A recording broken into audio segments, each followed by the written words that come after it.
পূজনীয় স্বামী সুবর্ণানন্দজি মহারাজের রচনা শ্রী রামকথা গ্রন্থ থেকে পাঠ। পৃষ্ঠা সংখ্যা ৩৬। ভবিষ্যদ্রষ্টা এবং ক্রান্তদর্শী বাল্মীকি শ্রীরামের উপস্থিতিতেই সীতা পরিত্যাগ সহ তাঁর পাতাল প্রবেশও নিশ্চিত করেছেন। এসব উত্তরকাণ্ডে আছে, যেটিকে অনেকে প্রক্ষিপ্ত বলে ব্যাখ্যা করেন।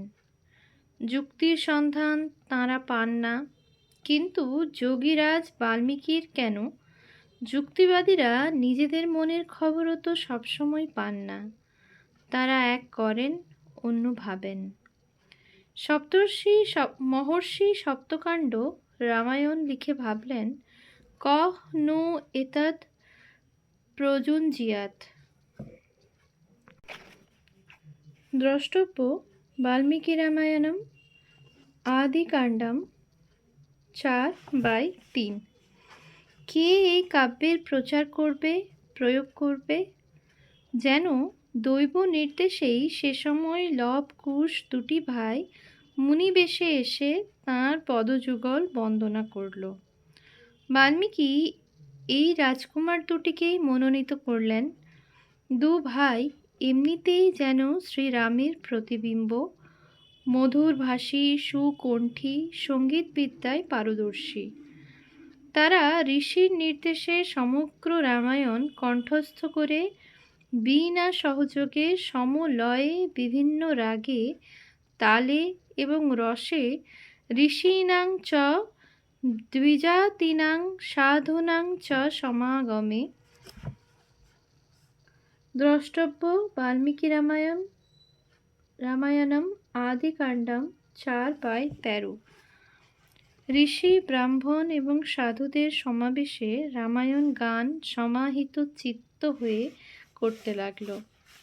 সাধু ঋষিরাও মহাবিস্ময়ে তাদের কাছ থেকে সে গান শুনে সাধুবাদ দিলেন। আগে ঘটে যাওয়া ঘটনার এমন সজীব সহজ পরিবেশন শুনে তাঁরা যেন মনে করছেন এসব এখনই ঘটছে। স্থান, কাল, পাত্র বর্তমানে উপস্থিত হয়েছে। চোখে তাঁদের জলের ধারা। দশরথের মর্মান্তিক বেদনা, রামের বনবাস, সীতা হরণ, রামের বিলাপ, সীতার বিলাপ, এসব শুনে তাঁরা আকুল। ঋষিদের যা সাধ্য তা পরিতৃপ্ত হয়ে দু ভাইকে সব দিলেন। কী বা তাদের আছে, কী বা দু ভাইয়ের প্রয়োজন? বলকল বসন, যজ্ঞসূত্র, কলস, কমণ্ডলু, মৃগচর্ম, মেখলা, কুঠার, কৌপিন, জটাবন্ধন, যজ্ঞভাণ্ড আর অকুণ্ঠ আশীর্বাদ। তারা দু ভাইকে বর দিচ্ছেন, তোমরা গীত ও বাদ্যে দক্ষ, সুন্দর গান করেছ।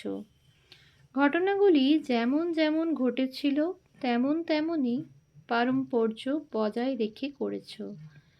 এই কাহিনী কবিদের পরম অবলম্বন, আয়ু পুষ্টিবর্ধক, সবার কাছে শ্রুতিমধুর হবে, এই তাঁদের আশীর্বাদ। বস্তুত তাই হয়েছে। এই রামায়ণ গানই ঘটে যাওয়া কাহিনীর পুনরাভিনয়ের পথিকৃৎ। আজকের নাটক, সে ঐতিহাসিক বা সামাজিক যাই হোক না কেন, তা সব দেখে আমরা খুশি হই। অতীতকে বর্তমানে ফিরিয়ে আনে এই পদ্ধতি। রামায়ণ গান দিয়ে বাল্মীকি সেই অনুপম এবং প্রয়োজনীয় কাজটি শুরু করালেন। আমরা আদি কবির প্রয়াসকে সম্মান জানাব। তিনি শুধু বিনোদন চর্চার পথিকৃৎ নন, তিনি আমাদের প্রাচীনকে, ইতিহাসকে জীবন্ত করে বর্তমানে তুলে আনলেন। এই যুগে সেই প্রয়াসকে সিনেমা, ভিডিও সর্বোৎকৃষ্ট করে আমাদের চমৎকৃত করছে। এদিকে এই প্রশংসার মধ্যেই যখন দু ভাই পথে পথে, এমনকি গাড়ি ঘোড়ায় পূর্ণ রাজপথেও গান গেয়ে ঘুরছে, তখনই ভরতাগ্রজ রাম তাদের দেখতে পেলেন। নিয়ে এলেন রাজপুরীতে। তারা যে তাঁরই পুত্র তা তাঁর জানার কথা নয়। তিনি জানেন এরা ঋষিপুত্র। ভাইদের ডেকে বললেন, এই দু ভাইয়ের গীত ও উৎকৃষ্ট উপাখ্যান শোনো। লবকুশও খুশি হয়ে উচ্চকণ্ঠে মধুর স্বরে সকলকে মোহিত করে গান করল। শ্রীরাম নিজ ভাইদের বললেন, এরা তাপস হলেও দেহে দেখছি রাজ চিহ্ন। অতি আশ্চর্য ব্যাপার। বিস্মিত পুলকিত হয়ে শ্রীরাম আপন যশগাথা চরিত্র কীর্তন শুনতে শুনতে অত্যন্ত আসক্ত হলেন। বাল্মীকি এভাবেই লব কুশ দু ভাইকে দিয়ে রামায়ণের ভূমিকা করলেন এবং বস্তুত তারাই রামায়ণ কথা শোনালো শ্রীরামসহ সকলকে। ঘটে যাওয়া আমাদের এমন হুবহু বর্ণনা যারা শুনছেন তারা আশ্চর্য হচ্ছেন, কিন্তু আমাদের কাছে সেটিই সমগ্র রামায়ণ। একটি বিষয়ে আমাদের কিছু দ্বিধা সংকোচ আছে।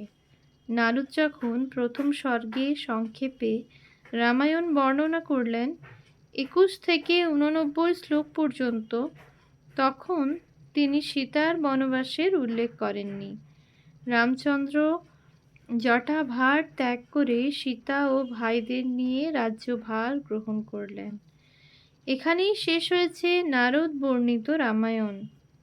লব কুশ রামায়ণ শোনাতে শুরু করল পঞ্চম সর্গ থেকে। তৎ ইদং বর্তয়িষ্যাব, তৎ ইদং বর্তয়িষ্যাব। দ্রষ্টব্য বাল্মীকি রামায়ণম আদিকাণ্ডম 5/4। আমরা দু ভাই রামায়ণ কথা বর্ণনা করছি। আপনারা সকলে শ্রীরামসহ ঈর্ষাশূন্য হয়ে শুনুন। তারা তখন প্রজাপতি মনু, রাজা সগর এদের কথা বলে ইক্ষ্বাকু রাজাদের বংশেই যে রামায়ণ কাহিনী উৎপন্ন হয়েছে সে কথা শোনালো। লবকুশ যদি প্রথম থেকেই উপস্থিত থাকতো তাহলে নারদ কেন সীতার বনবাস পর্বটিকে উপেক্ষা করলেন?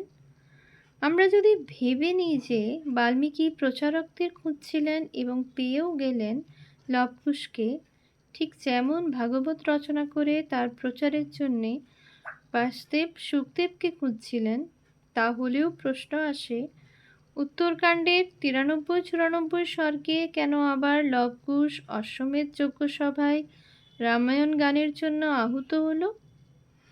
এ সবই হয়তো সত্য, কিন্তু অধিকতর সত্য হলো এই যে যদি সমগ্র উত্তরকাণ্ডটিকে প্রক্ষিপ্ত বলে উড়িয়ে দিই, অর্থাৎ ধরে নিই তা বাল্মীকির রচনা নয়, তাহলে সমগ্র রামায়ণের রস গ্রহণ করা যাবে তো?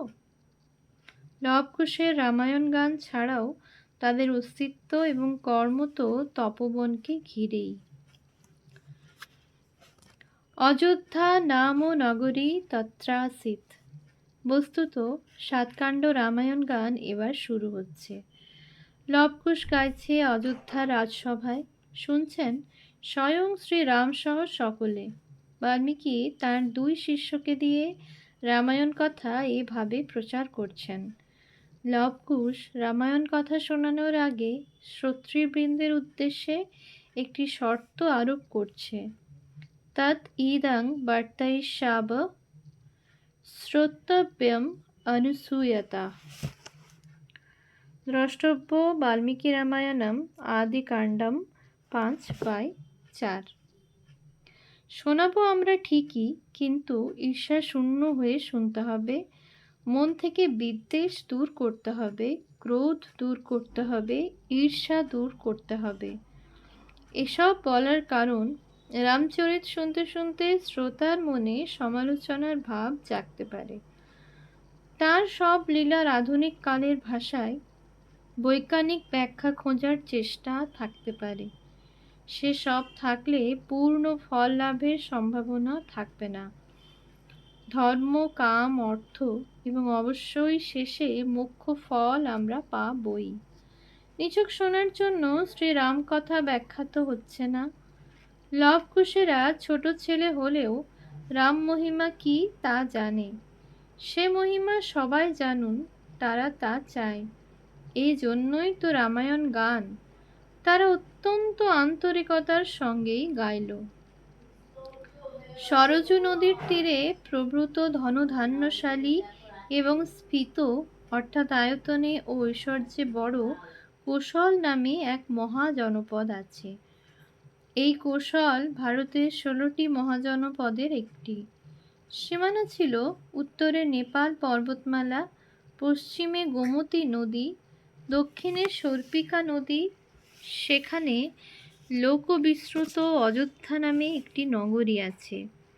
সরযূ নদীর তীরে তা অবস্থিত। স্বয়ং মানবসৃষ্ট মনু এই নগরী নির্মাণ করেছিলেন। কোশল রাজ্যকে এবং রাজধানী অযোধ্যাপুরীকে রাজা দশরথ কেমন করে সাজিয়েছিলেন, কেমন করে তিনি প্রজা শাসন করতেন, কেমন করে তাঁর রাজ্যে সদা সর্বদা শান্তি বিরাজ করত, সেসবের বর্ণনা আজও আমাদের মুগ্ধ করে। আজও আমাদের কাছে রামরাজ্য স্থাপন করার ইচ্ছা বলবতী। বলা বাহুল্য, এই রামরাজ্য শ্রীরাম তাঁর পিতা দশরথের কাছ থেকেই উপহার পেয়েছিলেন। দশরথের অযোধ্যা এবং কৌশলের বৈশিষ্ট্য যা আমরা দেখতে পাই, তাই বহু কথিত রামরাজ্য। কি পরিমাণ শ্রীবৃদ্ধি ঘটেছিল, শিল্পকলার কি বিপুল প্রসার ঘটেছিল, মানুষের মানসিকতা কত উচ্চ চিন্তায় বাঁধা ছিল, সেসবের বিস্তৃত উল্লেখ আছে। অযোধ্যার বাড়িঘর নির্মাণ কৌশল, রাজপথের বিন্যাস আজকের দিনে নগরপালেরও আদর্শ হতে পারে। এই নগরী মানবশ্রেষ্ঠ মনু তৈরি করেছিলেন। এর দৈর্ঘ্য 12 যোজন এবং প্রস্থ 3 যোজন। সুপরিকল্পিত প্রশস্ত রাজপথ ছিল। সেগুলিকে প্রতিদিন জল দিয়ে ধুয়ে দেওয়া হতো। দুপাশে ফুলে ভরা নানা রকমের গাছগাছালি এবং ফুলের সুগন্ধে পথগুলি হয়ে উঠত সুখপ্রদ। সমগ্র নগরীটি প্রাচীর দিয়ে ঘেরা থাকত। তোরণগুলি সুদৃশ্য ছিল। সব রকমের অস্ত্র যন্ত্র মজুদ থাকত। শত শত কামান দিয়ে নিরাপত্তা সুরক্ষিত ছিল। বহু তলা বিশিষ্ট অট্টালিকার চূড়ায় পতাকা উঠত। সুদৃশ্য উদ্যান, আমবাগান, গভীর পরিখা, প্রভূত হাতি, ঘোড়া, গোধন, উট, গর্ধব প্রভৃতি ছিল। ব্যবসা বাণিজ্যের জন্য বণিকদের সমাবেশ ছিল। গোপন আলোচনার জন্য অনেক গুপ্ত কক্ষ ছিল। সুপেয় জল ছিল। জনগণ সুশিক্ষিত সংস্কৃতি সম্পন্ন ছিল। নিত্য হোমরত ঋষিরা ছিলেন, ব্রাহ্মণরা ছিলেন। দান ধ্যানের প্রাচুর্য ছিল। ওম শান্তি।